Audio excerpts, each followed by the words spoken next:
Hello to my favorite Degrassi fans. So as a thank you, you guys get an exclusive episode. Woohoo! No one else is hearing this except for you. It's all yours. And why am I whispering? Because I'm so excited and it feels like a secret. So this is part 2, the Patreon only part. The public podcast is on Spotify and Apple, where we answer some questions and I explain why we have a secret podcast today. So listen to part 1 and then feel free to come back and join me. Or do whatever you want, because this podcast is all about you, baby. This is going to be very casual. I'm going to read some questions and then I'm going to let loose and answer it. Usually I do research. Usually I try really hard to edit out anytime I stutter or say something wrong. But today we're just going to be a couple of pals talking about Degrassi. So stick around to the end when I give you the tea on my plans for season 2. But for now, let's just dive on in and welcome to your secret episode of the Degrassi Kid Podcast. Let's kick things off with a fun question from Brittany Brown, who joined last month as an ultimate Degrassi fan and who I've connected with on Instagram. Brittany wants to know if I could create a character for Degrassi, what would they be like? What season would they be in? What clubs? Would they have any crushes, enemies, best friends? And I thought this question was so fun. First of all, I think Degrassi needs an Indigenous character. I think we're about 40 years overdue at this point. But if I could write them, they would also be queer and they would have borderline personality disorder. Because I am queer and I have borderline personality disorder. I watch Degrassi specifically for its representation of sexuality and mental health storylines because those are the ones I relate to. And I think an Indigenous character would have a very unique perspective that hasn't been told before. And my character would also use they, them pronouns. When I think about when they would exist, I think they would be in the season 10 kind of era, or the newer one, because I don't know how well Degrassi would write a non-binary Indigenous queer character with mental health issues in 2010, but I can imagine the characters they'd interact with in that era. I think they'd have a huge crush on Imogen, for example, because she was just so weird and cute and loved learning about new people. And I think their best friend would be someone like Marisol, because I think they would just push each other's buttons, but they would really support each other when someone else came into their little friend bubble. And I think their enemies would be like the Caitlin, Emma, Claire archetype of characters because they tend to overstep their boundaries and make assumptions that they're doing the right thing. And I think they would try way too hard to make sure my character felt included to the point it alienated them even more. Like doing an inappropriate fundraiser about mental health or like starting a petition that the school needs more Indigenous authors in their curriculum without ever actually consulting the Indigenous student on like what's important to them and what they want out of their education. And I think my character would be involved in like the newspaper club, and that's where a lot of conflict would arise because they'd have a very specific view and an interest in topics that aren't like fun to publish, you know what I mean? And what would I name them? I don't know. I'd probably ask the fans to help me with that. What would you name them? What would your kind of character be? And this actually kind of perfectly segues me into the next question from my real-life best friend, Stevie Giroir, who asks, if Stevie was a Degrassi character, which one would they be? And honestly, I think they'd be the character that I just described, so maybe we'll just name them Stevie Giroir. But I think I'd have to go with Adam Torres and Grace Cardinal. First of all, Adam is trans, and the actress who plays Grace is Indigenous. And my friend Stevie is very queer and very Indigenous, and very good-looking, by the way. So I feel the stories Adam and Grace have experienced at Degrassi are very similar to the conversations Stevie and I have had in real life. But even more so because of how similar they are in terms of personality. Adam is known as being very charismatic, lovable, flirty. Like, he goes after what he wants with confidence, and that is Stevie. If you ever have the chance to meet them, you will fall in love with them right away, the same way you do with Adam. And for the character of Grace, I'll read a description from her Degrassi character page. It says, Grace is a dichotomy, blunt and unapologetic, but cares and comes through for her friends. And Stevie will tell you if you're being an asshole, but it's because they love you so much and they want you to be better than the asshole you're being in that moment. So thank you to Stevie for being a real life friend who's supported me on Patreon from the beginning at the highest tier. That's why they're my favorite friend in real life. The next question is from Wilson Gonzalez, who's been a longtime supporter and just upgraded to an ultimate Degrassi fan. It doesn't go unnoticed. I cheered for joy, Wilson. But today he has a very fun question. He said, if KC wasn't written off, what do you think the show would have done with his character? Great question. And I thought about it at length, trust me. And this is my conclusion. I think Casey would have died. Hear me out. Casey is a parallel to JT York's character, and they share a lot of traits. First of all, they both go by initials. Those initials mean something. JT stands for James Tiberius Kirk from Star Trek, and KC stands for Kirk Cameron. And the real Kirk Cameron, he's an American actor who was famously named after James Tiberius Kirk on Star Trek. So knowing that the executive producer, Steven Stone, was a huge Star Trek fan and even named the series after Star Trek The Next Generation, I don't think it's a stretch to make all of this connection about these two characters. And of course, we know it goes way deeper than that. They both knocked up their high school girlfriends. They both battled with the stigma of being a teenage father. They both explored adoption. And overall, they're both just kind of these dorkish guys who get paired with really intelligent girls like Liberty and Claire.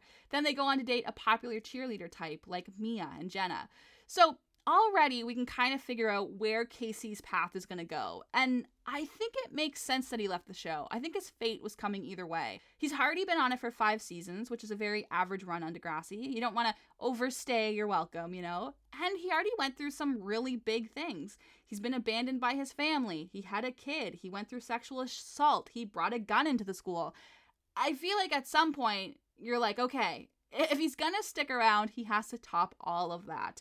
And same with JT. Who's gonna top having a drug overdose and losing your child, right? So I think Casey was destined to either die or be written off the show and not come back. And I think it would have really only made sense if Casey came back after a while and had a very unique reason to want to get Tyson back. That's the only thing I can really think of that would make sense for his character arc. Everything else, I feel like he'd be like, oh, whatever, this is nothing. I've been through it all. You know what I mean? So thank you for your question, Wilson, and I hope you don't hate my answer. Our next question comes from a fan Instagram account that I love, Degrassi CSI. Oh my God, if you like when I post old articles and stuff from Degrassi's history, this is the Instagram page for you. I am blown away by the stuff that they post. Articles, photos, updates, like all of it. Anything you want from the original Degrassi series, it's there. But they want to know which of Fiona's pets are my favorite, Mr. Tuxedo Pants or Porcelina. And what a cute question. So both of these animals fall victim to Fiona's loneliness. Fiona gets drunk and basically like kicks Mr. Tuxedo Pants out of her apartment because she's like, I don't deserve anyone, not even you, Mr. Tuxedo Pants, and just like sets him free. And Porcelina is a pig that Fiona buys because she's lonely, but she has to take it back because she can't take care of it. So it is a tough choice. Porcelina's an icon in her own right, even though she was played by a boy pig, which is cute. Fun fact, we love that. But I have to say Mr. Tuxedo Pants. And here's why. Mr. Tuxedo Pants was played by a cat named Panther. What a fitting name for the Degrassi Panthers, am I right? How weird. Well, Panther and Noggin were 2 cats who lived on the Degrassi set. I'm dead serious. One time, actually, Sam Earle, who plays KC, when he was asked who his best friend was on set, he said Panther. Isn't that cute? Panther was also, if you remember the Stoods when they make a music video to the song House Arrest, House Arrest, there's a kitty cat in their music video, and you'll see he's wearing like a little prisoner's jumpsuit or whatever. That's also Panther. So we can officially add Panther as playing 2 characters on Degrassi. And his sister Noggin apparently was much more shy and reserved, and she was named Noggin after the N, or Teen Nick. Before it was considered any of those names, it was Noggin. And she actually does appear in an episode. In season 10, there's a moment when Dave, Wesley, and Connor go online to talk to girls. They basically go on like Omegle or whatever. And one of the people that they interact with over video is a cat. And that cat is actually Noggin. So as a cat lover and a behind the scenes fact lover, Mr. Tuxedo Pants has a much cooler story, I'm sorry to say. Though I do know that Annie loved the pig more. So thank you for your fun question. You know, I love to spew Degrassi facts. And also thank you for subscribing at the Spirit Squad tier. I'm going to take this moment to shout out all the other Spirit Squatters who don't have a question this week. Kat Giordano, who I love connecting with on Twitter. I think they're just wonderful, so thank you for your support. Liza Kavanaugh, who previously shared a story about watching Degrassi with her family, which I thought was really cute, so thank you so much. Nikki Petter, who we're very familiar with. She's the teacher who uses Degrassi in her lesson plans, so we are Nikki Stans on this Patreon page. Thank you, Nikki. And Shay Trimmer, who was one of the very first people to support my podcast. I think maybe either right before I put an episode out or like the day I put my episode out, they became a subscriber. So very much appreciated, and you guys are just the best. Thank you so much. There's 2 more Patreon questions from Randy and Dave that I've left to the end because I have a lot to say. They're such good questions. So I think I'll start with Dave Wilson's question because Randy has a great comment about the Kids of Degrassi Street, but Dave's question is more related to the next generation, which we're kind of talking about right now. So we have lots of context. And first of all, we love Dave. What a kind person to connect with. He is just a man who loves his family, and that is very, very sweet. And he has a great comment for today. Dave said, Degrassi often introduces problematic characters, then allows them to change and redeem themselves. For example, Mean Girls Holly J and Paige are completely different characters by the time they leave the series. So Dave asks, which character in the Degrassiverse do I think had the most successful redemption story? And on the flip side, who didn't get the redemption story they deserved? And what a great question. Oh my gosh. Dave also mentioned in the question, how does having such a huge ensemble cast reflect the ability for redemption story arcs? And I think we kind of touched briefly about that with Rebecca's question about the difference in the 2000s format and the 2010s format. I think more redemptive story arcs happened in the later series because of that format change. Because I find when you have episodic stories, you need the characters to be able to fit into specific roles. You need to easily identify that's the bad guy, that's the good girl, that's the jock, and things like that. But it's funny because my instinct too would be to jump right to Holly J, but I do think there's 2 kind of redemptive story arcs that we need to identify. The first is where other characters in the show start to like them more and more, and the other one is when the audience starts to like them more and more. For example, Dwayne in Degrassi High is a notorious bully who gets diagnosed with HIV, and the rest of the characters still don't really like Dwayne, but as the audience, we get to see his home life. We get to see him let his guard down, and we recognize that the bully facade is something he uses to protect himself. So there's kind of that difference in the redemptive story arc, what the audience sees and what the other characters sees. And I think it would be really interesting to look at if there's any characters that the other students like, but the audience hates. I'm like, maybe Peter. I've never really liked him, but, even when we were supposed to sympathize with him in his later seasons, I just kind of found him whiny and immature, but that also probably is just my own personal opinion. But I do think Holly J probably had the best redemption story arc. I mean, she walks into Degrassi dripping with attitude. She's Heather Sinclair's sister. She makes fun of her own friends, like Anya's dyslexia, or she makes fun of Mia for being a teen mom. And when we do start to see through Holly J's mean girl facade, we still don't really like her right away. She starts to get some likable moments where she stands up for Jane when the football team is bullying her, when Allie makes a I hate Holly J face rage page, and when Holly J gets held up at the dot at gunpoint. But even in those moments, it's not really until she ends up meeting Declan that we start to see her good qualities slowly come out. And I think the big turning point is the Degrassi Takes Manhattan movie. From there, she becomes a fan favorite. She still has those stubborn qualities, but now they're used to get herself further ahead in life versus pulling other people back because she's jealous and insecure. Reversely, I think the Degrassi Goes Hollywood movie ruined Paige's story arc. She also went through like a bitchy queen bee to lovable fan favorite over time, but the movie throws all of that away and just makes her bitchy again.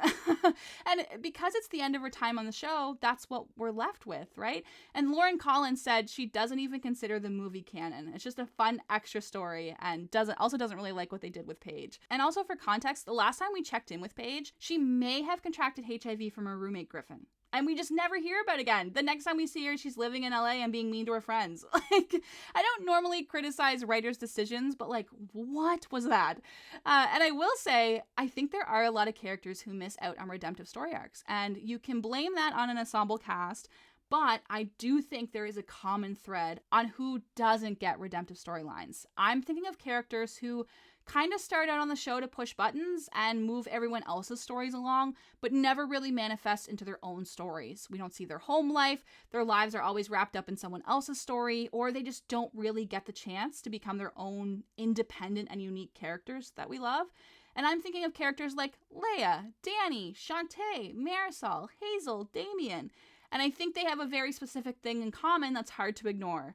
Degrassi does not focus on telling authentic stories about racial minorities, and therefore they don't get redemptive storylines. And yeah, we can bring up Jimmy and Liberty, who are 2 main black characters, but oh my god, in contrast to what? Spinner, Craig, JT, Toby, Eli, Jake, Adam, Paige, Holly J, Claire. Like, it's very clear where Degrassi favors their complete story arcs. So thank you for your question, and sorry I went on and on and on. I had a lot to say. And our last Patreon comment comes from Randy Carter, who's been a longtime subscriber at the highest tier, the ultimate Degrassi fan level. So before we dive into Randy's question, I want to say a huge thank you to my biggest supporters. Evie's Treasures, as the very first person to ever support my podcast and continues to support me every single week, even when I'm not working on the podcast.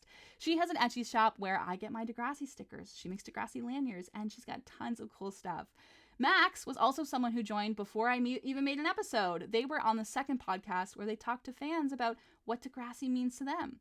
Teal Joyce has been supportive all along, even behind the scenes. Annie Clark signed up on my Patreon page at the highest tier, and we love her for that. She dived right into supporting me, signed up for my Patreon, was the first to listen to my podcast, and of course, encouraged me to make it in the first place. So we love Annie Clark in this house. Sarah J was also a very early supporter. Like, I wasn't even giving out any good content, and they were still there for me. So thank you so much. Ashley is someone I've connected with over on TikTok, and they are very kind and funny. Steve Emerson, he appeared in the episode that was stocked with other Degrassi fans, and since that podcast, he's become a first-time dad. Oh my gosh, so he's a little too busy for me these days, but we still love him. Lucy Swent has also been here from the beginning. Rachel Miller has been a longtime supporter since the podcast was even an idea. Kimberly Warren, who I think is my biggest fan, she's always hyping me up. Najama Atawakeen and Adrian Merrill, who are recent subscribers that have been a huge help. The fan account Degrassi Daily, who has been nothing but supportive, and Brittany Bargy, who's been a Degrassi fan for 15 years and loves hearing behind the scenes facts and story. You guys are a big deal. Trust me, I recognize you, I appreciate you, I see you, because I read your names every single week on the podcast. They are burned into my brain. So I love you guys. And let's move along to my coolest Patreon subscriber, Randy Carter, who intimidatingly has the longest IMDb page I've ever seen in my life, mostly as a film editor. So thank you for supporting my dreams, Randy. And Randy has a really fun comment this week all about the Kids of Degrassi Street. Now, for context, the Kids of Degrassi Street was the very first Degrassi series that started in 1979. And the actors on that show go on to do Degrassi Junior High, but they play different characters. For example, Stacey Mistison played Lisa Kennard in Degrassi Street, but Caitlin Ryan in Degrassi Junior High. Anaya Skarnowski played Karen, and then she later played Lucy. And Neil Hope played Griff, and he later played Wheels. And many more transformations. But Randy said, I have this notion that the characters from the Kids of Degrassi Street are the same characters that they play in the rest of the series. They just go by different names. For example, Lisa and Caitlin are the goody two-shoed activists, with their best friend Casey, or Susie, as she goes by in Degrassi Junior High. And reformed bad boy Griff, or Wheels, are virtually interchangeable. He also makes a great observation that in the first episode of Degrassi Junior High, Arthur mentions his elementary school teacher, Miss Gonzalez, who we know is played by Wendy Watson. And I have lots to add to Randy's fan theory. First of all, I completely agree. I think the archetypes of each character are literally the exact same. I think they could have gotten away with keeping the same names and no one would have batted an eye. And for those who don't know, the actors were actually given a choice. They could play brand new characters on Degrassi Junior High or keep the old ones they played on Degrassi Street. And everyone wanted to try something new. But I think changing the character names and reviving it as a brand new series had a lot of positives for the Degrassi franchise. The Kids of Degrassi Street was notoriously like a figure it out as you go, kind of pick it up along the way kind of series. They didn't even know they were making episode 1 or episode 2 when they were making it, you know? And really, it's not until the final 6 episodes of the Degrassi yearbook where you start to see multiple characters with multiple story arcs and this big expansive world around Degrassi Street. Because also, the Kids of Degrassi Street only has 26 episodes, and they were made between 1979 and 1986. And for context, season 10 of Degrassi aired 44 episodes that were filmed over just a few months in 2010. So this first series was them kind of figuring out how things work. Degrassi had a blueprint to work from, and now they could start fresh. They even had a bigger crew with more experience. They had a real budget. They had a real school to use as an actual set. And the biggest change is they now had 13 episodes ahead of them that they had to plan out all at once. They could bring in story arcs and character development. The first episode of Kids of Degrassi Street, Ida Makes a Movie, has 3 characters and 1 plot. Degrassi Junior High introduces us to Stephanie, Arthur, Joey, Yick, Vula. We meet Shane, Wheels, Mr. Radich, Susie, and a school filled with kids, all in the very first episode with multiple plots running through it.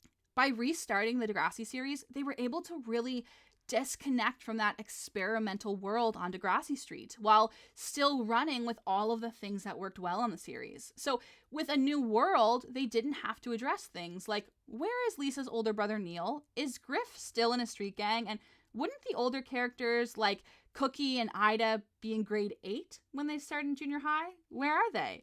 But now they could let go of all of that backstory and still keep the things that were working well. Stacy's good girl character Lisa had a crush on bad boy Griff. Well, now Stacy's good girl character Caitlin has a crush on bad boy Joey Jeremiah. The actor who plays Alex also played Pete in the original. Both Pete and Alex are these money-focused, quirky, kind of nosy kids. But in the original, Pete had a white brother named Chuck and a dad who was in jail. If Pete goes to Degrassi Junior High, all of that comes with him. So I know you didn't ask me a question, but those are my thoughts along the lines that confirm your fan theory that the kids at Degrassi Street are the kids in Degrassi Junior High. Thank you guys so much for all of your questions. Now, I want to tell you guys my top 5 most frequently asked questions. When I do TikTok lives, these 5 questions come up over and over and over again. 1, have you met Drake? 2, who's your favorite character? 3, who's your least favorite character? 4, have you met the cast and were any of them assholes? And 5, what's your favorite season of Degrassi? And you guys know most of these answers. I haven't met Drake, and oh my god, listen to any episode of my podcast, and you know that Fiona Coyne's my favorite character. But the other 3 questions kind of have some fun answers, so I'll start with the easy one. What's my favorite season of Degrassi? I do have 2 standout seasons that I really appreciate about Degrassi. Season 10 and Season 3 of Degrassi The Next Generation, in my mind, are 2 of the best seasons they've done, and here's why. Season 3, in my opinion, is when The Next Generation really elevates itself. The actors are more comfortable on screen. I mean, for most of them up until this point, they'd never acted before. And now by Season 3, Miriam was really connecting with Emma. Cassie knew who Manny was. Sarah knew who Liberty was. They all seemed to really understand their characters, and they became a little more developed and relatable. The actors also by now have figured out the pacing. The directors have figured out the tone. I think everyone on the show, including the people behind the scenes, were much more comfortable and confident in their role. And because the kids have grown up now, we can handle some really big topics, like the ones that I always mention. Margot's coming out, Ellie's self-harm, Manny's abortion. Those are big staple moments that all happen in Season 3. And a lot of setup happens for the big moments in Season 4. Paige's assault trial, the school shooting. For me, Season 3 is the moment where Degrassi changes. The characters grow up and the show grows up with them. And kind of the same idea for Season 10. I mean, Degrassi was almost getting canceled over and over and over again. And it kept getting another chance at life over and over and over again. So something needed to happen or Degrassi was going to fizzle off and get canceled way earlier. And with Season 10, oh my god, everything changed. They had the Shark in the Water promo, the number of episodes doubled, the camera quality went up, the fan interaction with much music parties and every episode ever marathons, social media. I mean, not only were the actors now live tweeting episodes and sharing photos from set, even the characters had Twitter accounts for fan engagement. There was contests and merch and giveaways. Season 10 was another moment where Degrassi got a new start. And I think in terms of Degrassi's legacy, those 2 moments really stand out for me. Also, like the Jonovision Degrassi reunion in 1999, I would say those had like a huge impact in Degrassi's history of the show. But that's for another podcast and for another day. But long story short, Season 3 and Season 10 are my favorite seasons of Degrassi. What's yours? The next question is, who's your least favorite character? And I think I always get asked this because I don't have an answer. Like, I'm so proudly like, this is my favorite character, Fiona, and I love her with my chest, but I don't have a character that I equally have a hate-filled passion for. One of the things I love about Degrassi is they have very relatable characters with layers to them. And we kind of talked about it in our redemption arcs, like Dwayne and Holly J are bullies, but it's because it's something they hide behind. You know, Rick brings a gun to school, but that's after he went to therapy and reached out multiple times for help. Rick's not anyone's favorite character, but he's a teenager who was given up on. He may have been unlikable, but he had an important story to tell. And most of the characters, we're not supposed to like them. They're there to drive the plot forward, to put roadblocks in front of our favorite characters that we love and giving them something to react to. Like Jay giving Emma gonorrhea, the guy from Lakehurst stabbing JT. And because Degrassi doesn't always make the main characters heroes, sometimes the characters we love are also shitty. At one point, Spinner was homophobic towards his best friend Marco. Emma judges Manny for everything. Like, Emma's the antagonist when it comes to Manny's abortion, eating disorders, revenge porn. She makes Manny feel like she's making really bad decisions because it has a bigger impact on the story if two sides of the debate on abortion, eating disorder, revenge porn are between two best friends. Emma's opinion really matters to Manny, so that makes an impact. And because they're such deeply developed characters, we believe it when Emma's mad at Manny, even though Peter took advantage of her and sent a nude video of her all around the school. So I don't have a least favorite character. I think each shitty thing a character does adds a certain value to the stories that are told on Degrassi. And if I did pick one, it would probably be one that just wasn't developed well enough or wasn't utilized very well. So that's my answer. And before we get into my last question about who I've met from the cast, I have to thank my subscribers at the .cafe level. Renee Brushett was my very, very, very first Patreon subscriber. She's the one who gave me hope that I could actually run a Patreon page.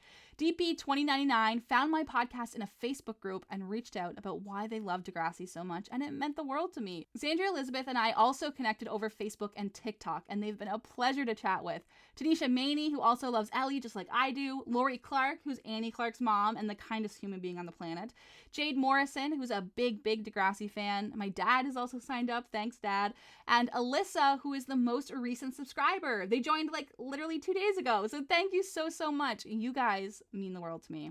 And okay, now time for the big question. Who have I met from the Degrassi cast?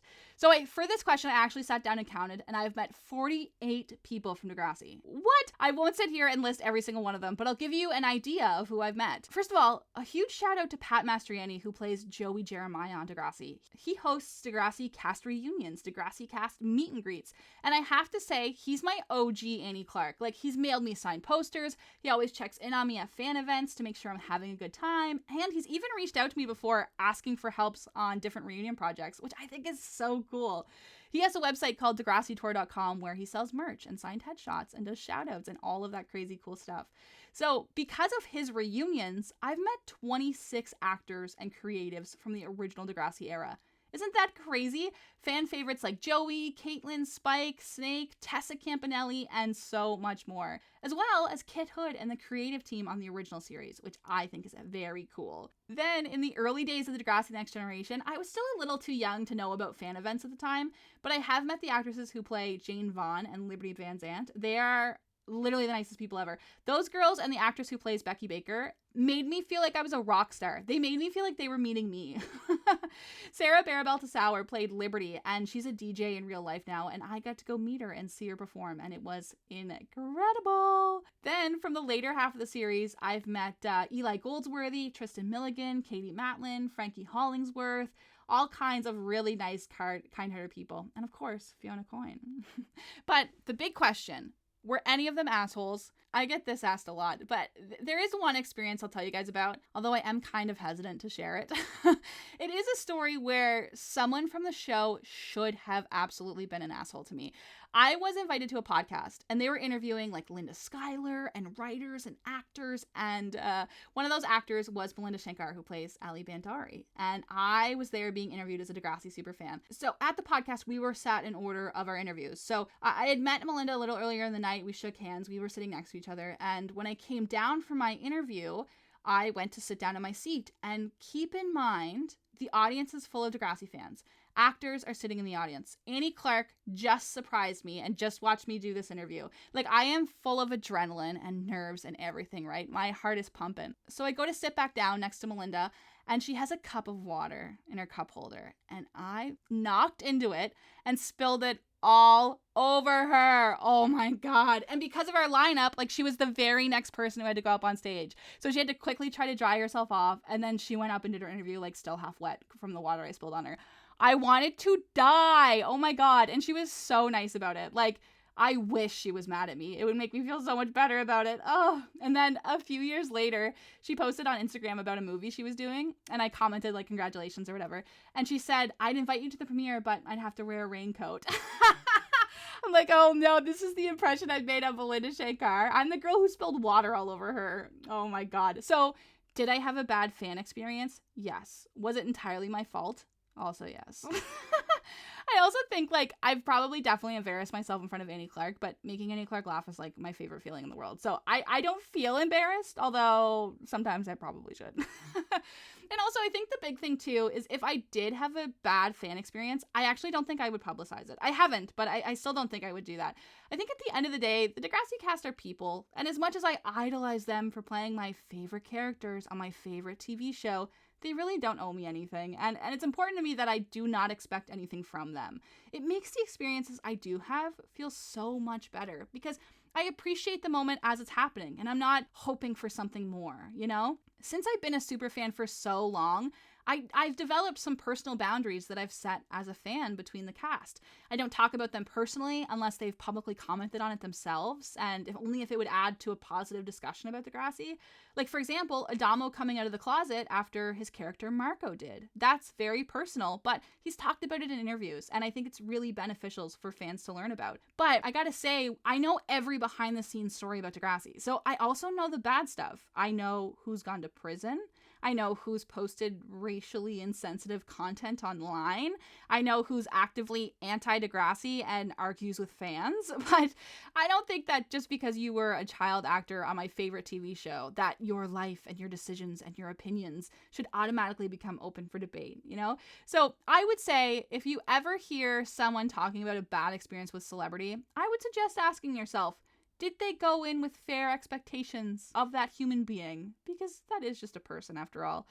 As well, the final thing I'll say is I recognize that as a super fan, I could be really intense and not even realize it. I could be so excited to meet you that I miss social cues. I might not realize I'm standing too close to you, or I've been ranting this whole time, or I brought up something I should have. There is a time and place to say, oh my God, I love Degrassi so much. It's the reason I didn't kill myself. You know what I mean? And I think we put celebrities in these disadvantaged situations where they can't say we're making them uncomfortable because it'll make them seem like an asshole. So I think the reason I have so much privilege in meeting the cast and touring the set and being a part of fan conferences is because I'm truly appreciative and not going in with any expectations. And it makes things so much better. And guys, those are all the questions. Oh my God, I can't believe we got through them all. But before I go, I'll answer one big question. What's in store for the future of the Degrassi Kid Podcast? Well, I'm thinking, you know how we talked about how the Kids of Degrassi Street was just kind of a go at your own pace, figure it out along the way kind of show? Well, I feel like that's the era I've been in with this podcast so far. I'm kind of thinking I want to enter my Degrassi Junior High era, you know? Keep what's working, get rid of what's not, and kind of have a fresh start. And the biggest idea I have is to try a new format. For example, I'm thinking about doing an episode about Degrassi Junior High, maybe focusing on the HIV episode or do something topical, and then the following week have a guest from that era of Degrassi. And then next week, okay, let's do a podcast about early Degrassi, the Next Generation, and have maybe like, we'll see if Liberty would come on as a guest. And that way it would flow from week to week and generation to generation, and we'd start with the original Degrassi and end up with Degrassi Next Class, having kind of like a season 2 story arc. So I'm kind of thinking of having like a complete character arc for the second season of the podcast. What do you think? I'm really interested to hear what you guys want out of the Degrassi Kid Podcast, because this is all for you guys.